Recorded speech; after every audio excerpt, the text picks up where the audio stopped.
伫台中有一个姓柯的民众和伊的女朋友进前去一间豆油火锅店餐厅食物件，过顿工身体无爽快，去医生看，伊的女朋友搁住病院住8天，因是质疑讲这鸡卵哪亲像是有问题，希望店头爱赔，不过店头干那互因问问金，送因的，搁讲送因的苹果的礼盒内底，这苹果搁烂的。但是台中的食安处即马检验了后，是无法度认定讲因两个人破病含食物中毒食品有因果的关系。不过当事人即马讲，若是协商失败，因就要提出告诉。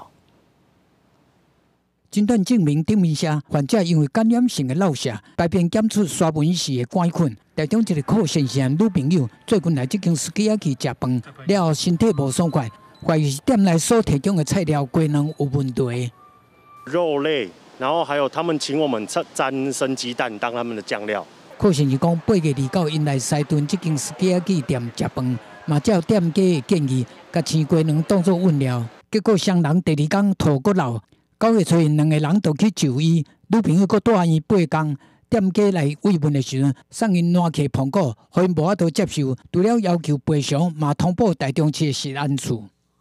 检验的结果既有1件人体检体检出沙门氏杆菌阳性，食品及环境的检验结果均为阴性。他所提供的诊断证明里面是9月1号去就诊，那中间真的都没有吃别人的东西吗？整个内容里面都还没有办法证实，我们是造责，绝对的造责。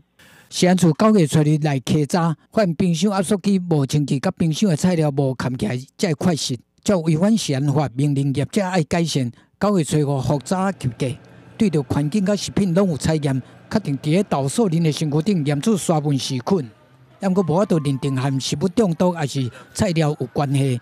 业者嘛透过声明强调，菜料并无问题。有医生建议讲，鸡卵嘛是爱尽量煮好食再搁食。切记在敲打完蛋壳以后，接触到蛋壳的手一定要彻底清洁。而避免沙门氏菌的感染。医生表示讲，胃的黏膜功能无好的患者，若是受到沙门氏菌感染，可会引起吐闹症，甚至引起败血症才镜头。虽然每一人对着食青鸡卵忍受度无同，不过若是煮熟了后再搁食，若是搁较安全，嘛会当降低感染的风险。记者综合报道。